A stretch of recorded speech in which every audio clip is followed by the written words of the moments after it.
What's going on, guys? I have laid out some of my, no specific number. They're not in any kind of order. But if you ever wonder when I review a knife, like the standards that make my pocket in rotation a lot, you're looking at them. Um, you could switch these. I mean, either or, but I do carry the Para 2 a lot. But this is like a variety of steels that I like, and I just kind of wanted to run through it for people who are interested. So I find a few different things here in this smattering of knives. I find a lot of performance and a lot of value. And it may sound a little crazy when you start adding stuff in like Sebenzas and SNGs and Wilkins, gripped production knives. But I really feel like this is where my taste has been refined to, So as a knife enthusiast, I love all kinds of knives. There's not many knives that I can't see good in. You know what I mean? Even if you were to give me a super cheap gas station knife, like I could say, oh, well, that would be, good to throw in your tackle box or whatever, just so at least you have something sharp and knife-like. But what you're seeing here, I've been in the hobby heavily at least 10 years, but probably like into Spydercos and stuff, maybe 15. I didn't really keep track of exactly when, but I know I got on Blade forums, I think around 2006, and I was lurking Blade forums long before that. You know what I mean? So I've been around a while, and I've kind of seen the market grow and change and kind of stay the same. Like all of these knives are still available if you wanted to find them. So these are like the greatest hits of my collection, if you could say. Now, what they meet is a criteria that they have to cut well, they have to carry well, they have to be pretty affordable. For me personally, I can't go spend $1,000 on a Todd Begg Bugatti and then carry it to work and cut cardboard and stuff. I'm not at that level, but there are some people who can't believe that we would go out. If you're watching this, you probably have taken your Sebenza, and went and cut up a big cardboard box or pried something with your SNG. I can assure you that all these knives have seen a lot of use, and they're kind of my greatest hits. It doesn't necessarily mean that I'm not looking to add more to the greatest hits. You know what I mean? But let's go over what I have here. This is definitely not a collection video. I'll do that another day. So you have your Strider, and keep in mind that just as a big of a deal to me is the steel and the heat treat. So this one is Strider's heat treat on the S30V, if you can see that on the stamp there. I don't want to bore you guys who've been around the channel a while. So one of my favorites, this is CPM 154 with the Strider heat treat on it. Another SNG Lego version. If you notice, I only collect 2 knives of the same if they're different in some sort of way. So I wouldn't buy 2 Para 2s if they had both S30V steel. I wouldn't like these if they both had S30V steel, but they do have different blade shapes. We'll get there. But this is, kind of what I like. I run like personal tests in my head just to get to know the steel, to get to know the knife. So another one of my greatest hits would be the Spyderco Bowie with the CTS XHP blade steel. Another great knife. Just great. I've talked about it enough over the years. You just have to know that it is awesome. If you can justify spending that much on a production Spyderco, it is really nice. And another one that you might be a little bit surprised is the Delica. Actually, if you're watching this channel, probably not. This is the dressed up version. This is ZDP 189 with the Wilkins grips on it. I did not make these grips, but here it is. And then I have a aftermarket lowrider clip. So this is like my custom Delica, as custom as I want to get with it. You know what I mean? And then I just said they got to offer something different. So at the blade level, yes, they're both ZDP. They're both the same exact flat ground. I do have this in a ZDP serrated edge too, but that doesn't make the pocket as much as these two. So why would I have the same? You'd think I would always carry this one over this, but that's not always the case. I probably carry them about equal. That is because if you can see all the dirt and grime inside these handles here, if you can see the wear on the clip, this is the knife where if I have any kind of construction around the house, if I'm laying tile and I have to cut open concrete, mortar bags, or just doing work around the house. And then surprisingly, if you're as crazy as I am, and you probably are, this will be my PJ knife at night. So it gets a lot of use. Moving on, next, again, in no particular order, is my Tom's Choice Barlow. It has the sheep's foot blade, just one of the greats by GEC. I've made a ton of videos on this. I just carry it all the time.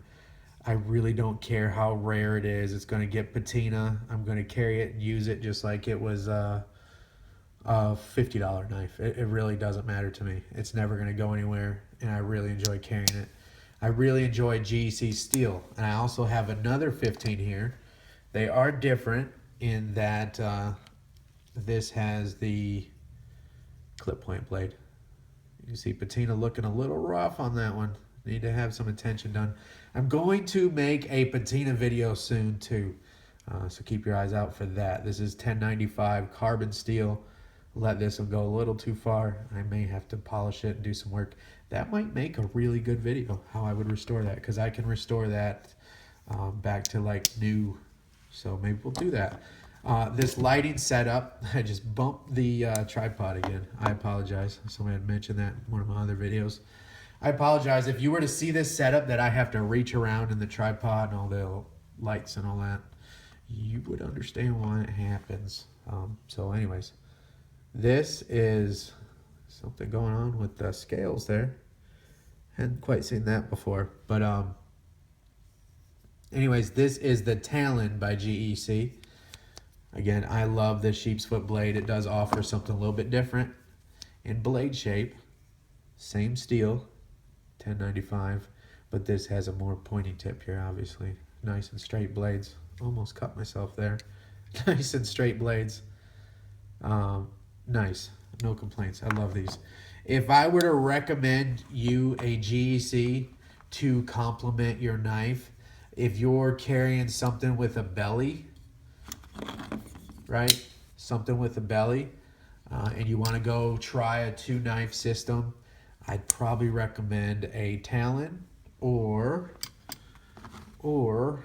a Case swayback jack. Although these are getting very hard to find in this bone. They discontinued, what the heck is this called? Man, it's so obvious too. I just forgot. Somebody mentioned it in the comments below, please. Anyways, this swayback jack, because they're nice pointy Wharncliffe blades, it's a very nice way to try a traditional knife, and they complement each other really well.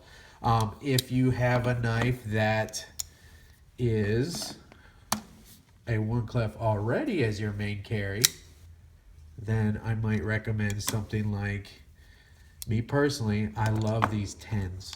This is the GEC model number 10. It is the boy's knife. I would recommend something with just a little bit of belly and something that you could do some food prep or something with that you wouldn't quite do with your utility Wharncliffe blade. You know, so usually I like to contrast whatever I'm carrying if I go 2-knife system. Lately, I've just been so busy in my personal life that I just go 1 knife. 1 knife will do it all. So I've been carrying a lot of this, a lot of this, a lot of this, a lot of this, a lot of this. Did we get to this yet? This is a Insingo Sebenza with the S35 VN. Oh man, I left my Sebenza 25 out. I told you. I have it somewhere. Set aside. But anyways, the S35 VN from Chris Reeve, I have found that they are heat treating it a lot harder than the S30V that they used to. I say a lot, it might only be a point or two on paper, but in practical use, I can actually tell a difference. And I bet a lot of you guys, if you have experience with the old S30V versus the new S35VN, I think they've nailed their heat treat now. I have zero complaints about it. This is an M390 Ritter grip. Again, love M390. Love the small Ritter grip, and then paired up with these titanium scales and then the Wilkins Clip 2. Absolutely a gorgeous combo. This is, if I were to put together a dream Benchmade, this would be on the list. Like if it was like a top 3 dream Benchmade knives. Has the axis lock. I do like that axis lock a lot. If you're not a big fan of the small, you can go large. Know that the Ritter grips, I believe, are discontinued, or maybe it's just the smalls. Know that these grips also come in large. I don't make these Wilkins grips. You're going to have to get in touch with Kevin Wilkins. I believe that's Germany, I believe. And he'll sell them to you. They are not cheap, but they're will convert your knife into something really spectacular. If you really love your Delica, you're going to really love your Wilkins. Same thing with the small Griptilian or the large Griptilian. Titanium, they make them in G10 and all that. But this is just a superstar of a knife to carry. I love that one. And also, this one might surprise you. I love this knife because of the price point. I believe you can still get them as of Monday, $320. This is the Spyderco Lightweight Manix in S110V. It is awesome to have a steel that performs like this on a full flat grind. If we can get it to focus. Again, still playing with my lighting. I apologize. Just testing it out. With this kind of performance. Now this very thin blade, relatively. Not thick like a Strider or something like that, right? Very slicey. I rounded the spine on mine. But very slicey knife. And very lightweight, very affordable. I think it was like $120. Has the wire clip. Just a joy to carry and use. It is a little wide in your pocket. It doesn't get carried as much as these others here. Okay, so we're rounding out the bend here on the Rockstar knives. Keep in mind that I don't know where my Sebenza 25 is. It's here somewhere. I'm sure I might have it on the sharpening table or something. But at 25, a large Sebenza 25 would make it in here.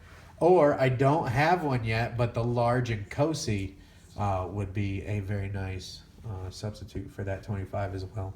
They're just about the same knife. This is a very dirty, very hard worked Dragonfly in ZDP. So quite a bit different than this. But you can see this is the Delica and the ZDP flat grind.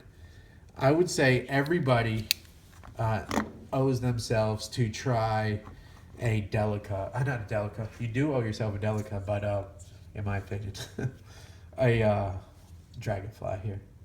They just fit so nice in your hand. They tuck away. You could even put one on your keychain. I think you won't use it as much on a keychain as you would if you had it in your pocket. But they're just a wonderful, wonderful knife. And this is a Burnside Jack by North Woods Knives. And I have put a easy open mod on it. I really like this slip joint. It just feels nice and rustic. I love the mod that I did to it here for the easy open. This was all the way straight here, and you had to like dig your nail in here and you couldn't pinch it open. And it has a pretty stout back spring on it, so the easy open just makes life so much better with this. I can actually carry this with my work gloves on that I would normally have to carry something that opens one-handed and easy, and I can actually use this knife. Takes a beautiful patina 1095, I like how it feels in your hand. I forget what model. These are hard to find by Northwoods now. They've been sold out for a long time. But you can find, GEC has this like dog leg pattern. That's what this is called. I believe it's dog leg serpentine type pattern. I forget what model it is. I wish I could tell you. Because with these guys, I can tell you it's the 15. With the Talon, I can tell you just have to Google GEC 92. We can get that to focus there. GEC 92. Man, I need to clean this knife up a little bit. That would make a great video. And with this setup here, I can actually do it and it won't be any kind of problem. I'm excited to have this set up. This is a very old school CPM D2 Spyderco Military, heavily used. Funny story on this one. We went camping with the kids one time. Well, a few times, but I brought the Strider thinking that, you know, I'll have the Strider in my pocket for camp, and we were going to be, you know, making hot dog sticks and all kinds of crazy stuff. But I threw this in the bag saying, hey, we might have to cut some subs in half or cut a hot dog in half, basically for food prep. This is a big knife. I carried a lot for EDC as well, but it is a pretty large knife. But there's something so nice about this. I love the military. Absolutely love it. It's a little too large for me to like carry to work. And not because I freak anybody out. I'm here in North Carolina where people really don't care. But to me, a smaller knife, right, I have a little bit more control over. Where something that's a little bit, I would say this is maybe a tad too large. If I was going to open up a bunch of cardboard boxes, I would really have to pinch way up on top of this. And that's just awkward, especially when this would be much more better suited to that type of task. Right? These complement each other really well. Anyways, the funny story is, guess what knife I didn't use the whole weekend? The Strider. I went to make a few hot dog sticks and stuff with it. Went to go cut some branches down to do it. And this jimping without a gloved hand was just way too much. I do work for a living. My hands are very calloused and rough and all that. You can see all the scars on the back of my hand. But anyways, my thumb was not tough enough for this to actually put a whole bunch of pressure on. I don't have a problem carrying and using this every day, which is why it's here in my greatest hits. But when it actually, the rubber hit the road and I had to do actual work at the camp, this military come in handy. It was perfect for it. Especially how the blade shape is. It has a slight belly to it. It really, if you understand like the physics of applying pressure, it really, really focuses a lot of pressure on, with the blade being a little negative. I don't know, I probably have a 30-minute video just on that military alone. But kind of like how a katana is sliced like that, so when you're slicing through something, you always have a sharp slicing edge coming through. This is kind of the same sweeping belly here with a flat portion enough here to do whatever utility work. But this very gradual belly here, this thing is a monster, which is one of the reasons we all love, most of us love the Para 2 so much, and now the Para 3. I may have to pick one of those up. I feel like it would be just a tad too small for me. But then again, I really like the 3-inch hinder, so it might be perfect for me. Maybe that's the next knife I need to pick up, is the Para 3. Maybe get a little bit more shrunk down on that. But I'm going to wait until they start doing some more exclusive steels. I'll pick up a Sprint Run, is really what I'm waiting for. I'm not super interested in any more of Spyderco's S30V. Not that it's not great, I just have a ton of it. Like I said, this might be 20% of the knives that I actually have. But I thought this might be a good video for a new collector to figure out maybe where they want to be. Or you like my review videos. If you do, I appreciate it. But you can kind of see where my head is at and what knives like frequently hit my pockets. And really, this is more for home. And I do carry it out, but not as much. You could almost set this in the same category as you would set like this. You know, I love this too. There's some honorable mentions. Honorable mentions might be, as silly as it sounds, not quite this. I love this. This is the Stretch in ZDP 189, but it doesn't really get carried as much. I kind of put it on the same category as this. These are like at-home work knives, and not that they're not great knives, but as crazy as it sounds, I carry this a lot too, around the house and at night. I get home from work on a Friday, I might take out the Hinder that's been in my pocket all week, and I'm at home, I drop this in my pocket, and maybe I will throw a slip joint in my watch pocket.